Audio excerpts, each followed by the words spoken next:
और देवदार के घने पेड़, सड़कों पर छाया सन्नाटा, और उस सन्नाटे को चीरती हुई एक लाल सेडान कार तेजी से आगे बढ़ रही थी।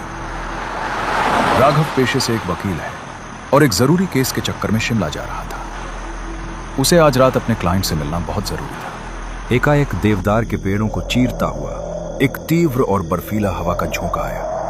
हवा इतनी जोरदार थी कि बोर्ड चरमराहट की आवाज के साथ मुड़ गया और अब शिमला का रास्ता गलत साइड की ओर इशारा करने लगा। राघव का सारा ध्यान उसकी जरूरी मीटिंग पर केंद्रित था, इसलिए वो इस भयानक गड़बड़ी को भांप नहीं पाया और उसने वही रास्ता ले लिया जिसकी ओर साइन बोर्ड अब इशारा कर रहा था। सड़क अब और सुनसान हो गई थी। मीलों तक कोई बत्ती या इंसान नहीं था, पर तभी सड़क के बीचों बीच एक नन चल रही थी। काला लिबास, शांत। दूर से राघव की कार उस तक पहुंची। वो नन बला की सुंदर थी, पर इतने सुनसान इलाके में वो अकेली क्या कर रही थी? ये वीराना और उसकी बला की सुंदरता एक अजीब सी बेचैनी पैदा कर रही थी, जैसे अंधेरे में कोई भयानक जाल बिछा हो। फिर भी राघव ने गाड़ी रोकी। हेलो, इतनी रात को यहाँ कहाँ जाना है? ईश्वर के घर। मैन, क्या तुम हमको आगे तक छोड़ देगा? नन चुपचाप आगे की सीट पर बैठ जाती है। तुम लोग इतनी शांत क्यों रहती हो? मेरे साथ बैठी हो, कुछ तो बोलो। राघव सिस्टर के साथ लगातार फ्लर्ट करने की कोशिश कर रहा था, जबकि सिस्टर खामोश थी। अरे क्या बात है? अगर ऐसे ही चुप रहोगी तो मैं बोर हो जाऊंगा। राघव की बातों पर नन चुप थी। उसने कोई जवाब नहीं दिया। उसकी चुप्पी सन्नाटे से भी ज्यादा डरावनी थी। फिर अचानक वो अपना मुंह धीमे से खिड़की की ओर करके बाहर देखने लगती है। इतना सन्नाटा क्यों है? मैं तो बस बात करने की कोशिश कर रहा हूँ और आप हैं कि खिड़की से चिपक गई हैं। थोड़ा मुंह इधर भी घुमा लो, शायद मैं इतना भी बुरा नहीं हूँ। नन ने अपना चेहरा धीरे धीरे राघव की ओर घुमाया। तभी राघव को कुछ सही नहीं लगा। अब वो नन नहीं थी। नन की बला की सुंदरता अब एक भयानक तानवी क्रूरता में बदल चुकी थी। उस भयानक चेहरे को देखने के बाद राघव का कार के स्टीयरिंग पर से कंट्रोल हो गया। कार नियंत्रण खो चुकी थी। उसको एक बड़े पेड़ से टकरा गई और उसमें आग लग गई। उसके बाद जो हुआ वो सिर्फ आग का एक गोला था। रात का अंधेरा और देवदार के घने पेड़, वही वीराना, वही खामोश सड़क, मीलों तक कोई रोशनी नहीं। उसी भयानक अंधेरे में अब एक काले रंग की एक्सयूवी तेजी से दौड़ रही थी। अंदर बैठे 4 दोस्त छुट्टियां मनाने जा रहे थे। रिया एक प्रखर एनजीओ कार्यकर्ता है और हमेशा सच के लिए आवाज उठाती है। समीर वकालत की प्रैक्टिस कर रहा है और अपनी हाजिर जवाबी से ग्रुप में मजाक और शरारत का माहौल बनाए रखता है। विशाल शांत स्वभाव का है और अपने सरकारी नौकरी के सपने के लिए मेहनत कर रहा है। और अमन, जिसके पिता बड़े कारोबारी हैं और वो उनके बिजनेस में साथ देता है।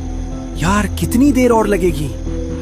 काश कोई सुंदर लड़की मिल जाए जिसे हम लिफ्ट दें और वो पीछे हमारे साथ बैठ जाए, तो गप्पे मारते हुए रास्ता कट जाएगा। तभी वो मनहूस वाई जंक्शन आया। एकदम से तेज हवा का एक झोंका आया और शिमला की ओर इशारा करने वाला बोर्ड दूसरी ओर मुड़ गया। रिया ने बिना देर किए एक्सयूवी को तेजी से उसी सुनसान रास्ते पर मोड़ दिया। एक्सयूवी अब उसी अनजाने और वीरान सड़क पर सरपट भागने लगी थी। तभी उस बेजान सन्नाटे को तोड़ते हुए सड़क के ठीक बीचों बीच कोई गहरे काले कपड़ों में उनकी गाड़ी की ओर ठहरी हुई चाल से चला आ रहा था। हेडलाइट्स की रोशनी जब उस आकृति के चेहरे पर पड़ी तो वक्त थम सा गया। वो एक अकल्पनीय रूप से खूबसूरत नन थी।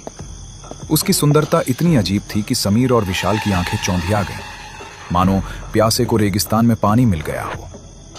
रिया कार रोककर उस नन से पूछती है कि वो इतनी रात में कहाँ जा रही है। मेरा नाम सिस्टर मैरी है। मैं पास में ही एक चर्च जा रही हूँ। क्या तुम हमको आगे तक छोड़ देगा? मुझे ईश्वर के घर जाना है।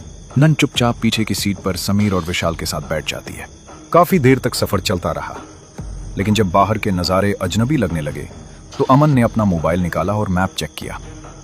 मैप को जूम इन और जूम आउट करते हुए उसकी भौहें तन गई। अरे यार, ये क्या हो रहा है?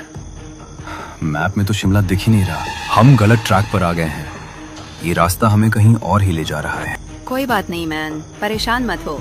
आगे एक होटल है, तुम आज रात वहाँ रुक सकते हो। अचानक गाड़ी में एक तीखा झटका लगा और वो वहीं चल गई। रिया ने चाबी घुमाई पर इंजन से कोई हलचल नहीं हुई।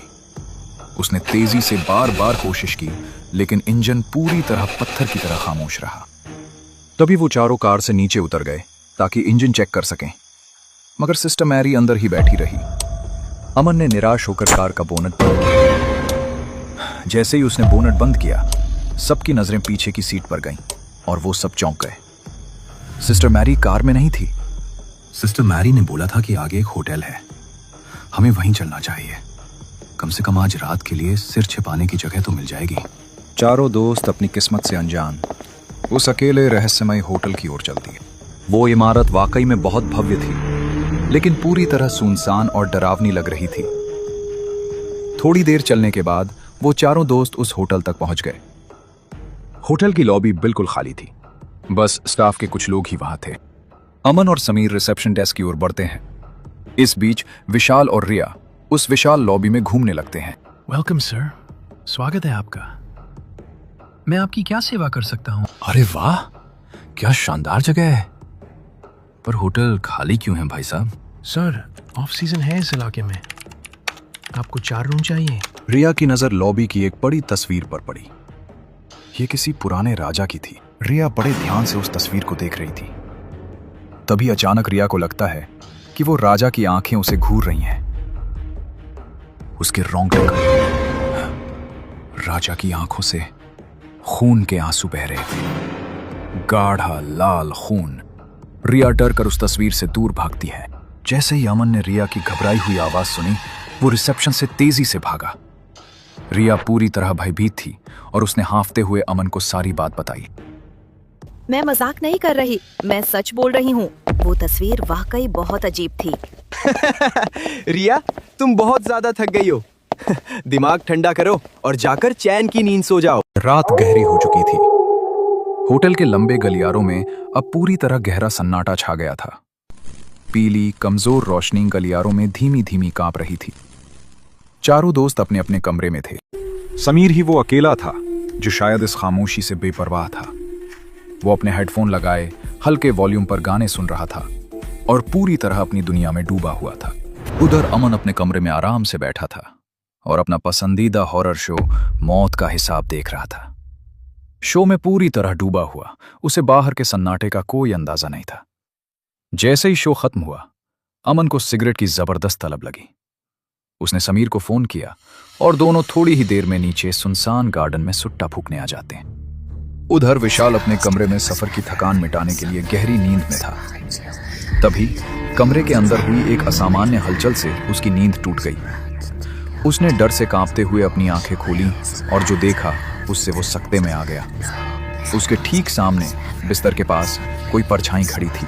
वो परछाई धीरे धीरे विशाल की ओर मुड़ गई और जैसे ही उसने पूरा चेहरा दिखाया, विशाल की रूह कांप उठी। उसके सामने एक भयानक और कुरूप नन खड़ी थी। विशाल ने डर के मारे कांपते हुए उस नन से खुद को छोड़ देने की भीख मांगी, मगर उस कुरूप आकृति ने उसकी एक न सुनी और गुर्राते हुए उस पर हमला कर दिया। और तभी अचानक कमरे में सब कुछ शांत हो गया। एक पल पहले की दहशत पल भर में गायब हो चुकी थी। विशाल घबराकर कमरे में चारों ओर देखने लगा। वहां कोई नहीं था। ठीक उसी समय रिया अपने कमरे में शांत बैठी एक किताब पढ़ रही थी। अचानक उसकी किताब तेज लपटों के साथ आग पकड़ लेती है। रिया दहशत में उस जलती हुई किताब को वहीं फेंककर बिस्तर से नीचे कूदी। उसने जैसे ही पीछे मुड़कर देखा, एकाएक दीवार पर लगा क्रॉस भी आग की लपटों से भभक उठा। कमरे के अंदर अचानक तेज हवाएं चलने लगी, जिससे खिड़की के पर्दे भी जोर जोर से फड़फड़ाने लगे। मगर इन सभी भयानक घटनाओं से बेखबर समीर और अमन नीचे सुनसान गार्डन में ही थे। वहीं अपनी जान बचाने के लिए विशाल और रिया अपने अपने कमरे से निकलकर सीधे नीचे गार्डन की ओर भागते हैं, जहां समीर और अमन पहले से ही मौजूद हैं। विशाल और रिया के चेहरे आतंक से सफेद पड़ चुके थे। बिना किसी देरी के रिया और विशाल ने कांपते हुए शब्दों में अमन और समीर को अपनी आप बीती सुनानी शुरू कर दी। यहाँ आसपास दूर दूर तक कोई चर्च नहीं है, फिर भी जोर जोर से चर्च की घंटियों की आवाजें आ रही थीं। वाह, क्या मस्त कहानी है रिया। सच में मैं तो डर ही गया। समीर, ये दोनों डरे हुए हैं, जरा इनकी बात सुन तो ले। बस करो यार, तुम लोग और तुम्हारी ये डरावनी कहानियां। अपनी ये बकवास खुद ही सुनो। मैं चला पूल में नहाने। समीर ने अपनी जलती हुई सिगरेट वही जमीन पर फेंकी। वो मुस्कुराता हुआ इठलाते हुए स्विमिंग पूल की ओर चल दिया। समीर की आंखों से ओझल होते ही एक बुजुर्ग व्यक्ति चुपचाप वहीं आ खड़ा हुआ। उसके चेहरे पर अजीब सी शांति थी और उसकी निगाहें कुछ ज्यादा ही गहरी थी। उस बुजुर्ग ने उन्हें शांत मगर भेद भरी आवाज में बताया कि वो बरसों से यहीं रहता है और ये होटल उसका घर है। मेरा नाम डिसूजा है। मैं बरसों से यहीं रह रहा हूँ। बरसों से? इसका मतलब आप इस इलाके और इस होटल के बारे में सब जानते होंगे। तुम लोग जिसे ये शानदार होटल कह रहे हो, इससे पहले यहाँ एक बहुत पुराना चर्च हुआ करता था। बहुत ही पवित्र जगह थी ये। फादर थॉमस और 2 नन, सिस्टर क्रिस्टीना और सिस्टर मैरी यहाँ रहा करते थे। वे चर्च का रखरखाव करते थे और अनाथ बच्चों की देखभाल भी। सिस्टर मेरी? पर वो तो हमें रास्ते में मिली थी। उन्होंने ही हमें यहाँ का रास्ता दिखाया था। जो तुम्हें दिखा वो एक छलावा था। सिस्टर मैरी नहीं। इस शांति को बुरी नजर लग गई। तभी एक बड़े बिल्डर की नजर इस कीमती जमीन पर पड़ी। वो यहाँ एक आलीशान होटल बनाना चाहता था। उसने फादर थॉमस को करोड़ों रुपयों का लालच दिया, पर फादर ने पवित्र स्थान बेचने से साफ मना कर दिया। जब लालच काम नहीं आया तो उस शैतान बिल्डर ने साजिश रची। एक रात जब फादर थॉमस, सिस्टर क्रिस्टीना और सिस्टर मैरी चर्च के अंदर रात की प्रार्थना कर रहे थे, उसने चुपचाप चर्च में आग लगवा दी। ये तीनों उसी भयानक आग में तड़प तड़प कर जलकर मर गए। सब कुछ खत्म हो गया और ये होटल उसी राख पर खड़ा है। आत्माओं का बदला अभी बाकी है। इस होटल के नीचे एक तहखाना भी है, जहां इस राज को मिटाने की बहुत कोशिश की गई, पर वो मिटा नहीं। समीर ने पूल में छलांग लगाई और उस गर्म पानी का आराम से मजा लेने लगा। पर तभी उसे लगा कि पानी अचानक ही ठंडा होने लगा है। समीर रुका। उसने महसूस किया कि शायद आसपास कोई है। उसने झुककर पानी के अंदर देखा और तभी पूल के अंधेरे तल में समीर को एक भयानक कुरूप चेहरा दिखाई दिया। वो नन थी जिसकी आंखें अंधेरे पानी में किसी जलते हुए कोयले की तरह चमक रही थीं। वो घबराकर बाहर आने की कोशिश करने लगा, पर मानो उसे कोई पूल के अंदर खींच रहा हो। समीर की गला फाड़ती हुई एक भयानक चीख गार्डन के सन्नाटे को चीरती हुई रिया, अमन और विशाल के कानों में पड़ी। वो चीख इतनी तेज थी कि तीनों बदहवास होकर तेजी से स्विमिंग पूल की ओर भागे। रूफटॉप पर पहुंचकर उन्होंने जो देखा, उससे उनकी रूह कांप गई। समीर की लाश पूल के ठंडे पानी पर तैर रही थी। उसके चेहरे पर भयानक डर जमा हुआ था। तभी अमन के फोन की घंटी बजी। स्क्रीन पर उसके पिता का नाम दिखा। अमन ने रोते हुए पूरी कहानी बताई। जंक्शन, नन, होटल और समीर की दर्दनाक मौत। हेलो पापा, हम लोग फंस गए हैं यहाँ। समीर नहीं रहा। तुम वहां क्यों गए अमन? तुम्हें अंदाजा भी है कि वो जगह कितनी खतरनाक है? खैर, अब घबराने की जरूरत नहीं है। मैं आ रहा हूं बेटा वहां तुम्हें लेने। तब तक बस एक बात याद रखना, तुम सब लोग साथ रहना और सुरक्षित रहना। अंदर ही रहो, बाहर मत निकलना। रिया, अमन और विशाल अब पूरी तरह अकेले थे, एक ऐसे होटल में जहां इंसानियत का कोई नामो निशान नहीं था। समीर की मौत के बाद रिया, अमन और विशाल होटल के पीछे छिपे राज को जानने का फैसला करते हैं। अब उनके पास भागने का कोई रास्ता नहीं था। उन्होंने डिसूजा के बताए तहखाने की ओर चलने का मन बनाया। वो तीनों तहखाने में पहुंच जाते हैं। अंधेरे और सीलन भरी जगह पर उन्हें वहां चर्च की पुरानी चीजें बिखरी दिखी। टूटे हुए क्रॉस, लकड़ी के ताबूत और दीवारों पर लगी एक पुरानी तस्वीर। ये तो डिसूजा की तस्वीर है। यानी जिसने हमें इस तहखाने के बारे में बताया वो एक्चुअली में फादर थॉमस डिसूजा ही थे। वो तस्वीर फादर थॉमस डिसूजा की थी। अमन ने उस तस्वीर को देखा, तभी उसकी नजर पास में ही पड़े एक जंग लगे बोर्ड पर पड़ी। बोर्ड देखते ही अमन के चेहरे का रंग उड़ गया और वो निराशा से भर गया। अमन जानता था कि अब ये सब क्यों हो रहा है, क्योंकि अमन का पूरा नाम अमन बजाज है और ये मनहूस होटल कभी उसी के पापा की कंपनी ने बनवाया था। ये राज खुलते ही होटल का भयानक छलावा शुरू हो गया। चमकता होटल अब एक वीरान खंडहर में बदल गया, जैसे सालों से वहां कोई आया ही ना हो। दीवारों से प्लास्टर उखड़ रहे थे और हर तरफ धूल और जाले थे। अब भागने का कोई रास्ता नहीं था।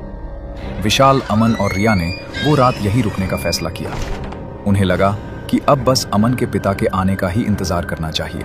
खंडहर बन चुके उस कमरे में सुबह का इंतजार करते हुए विशाल, रिया और अमन थकावट से सो गए। मगर कुछ ही देर बाद बाहर कॉरिडोर से चर्च की घंटियों की आवाजें, किसी के चलने और रोने की डरावनी आवाजें आने लगी। अमन की नींद तुरंत खुल गई।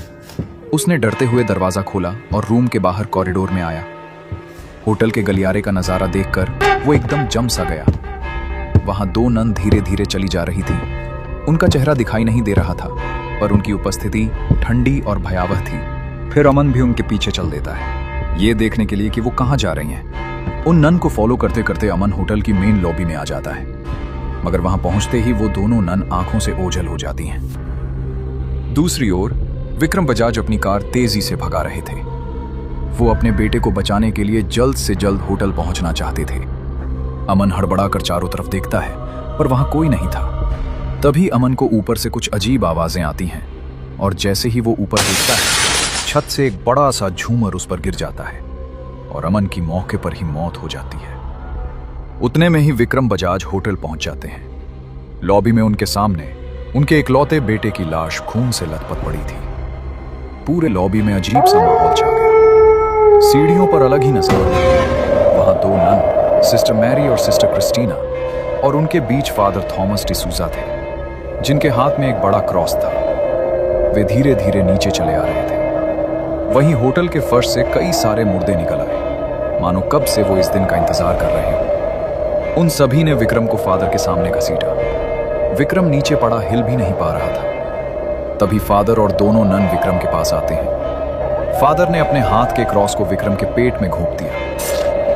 एक तीखी अंतिम चीख गूंजी और फिर सब कुछ शांत हो गया। वर्षों पुराना बदला पूरा हो चुका था। सारी अतृप्त आत्माएं एक साथ मुक्ति पाकर शांत हो गई। ये कहानी आपको कैसी लगी? कृपया हमें कमेंट कर बताएं। साथ ही लाइक करें और सब्सक्राइब करें, ताकि आप हमारी अगली डरावनी कहानियों से न चूकें।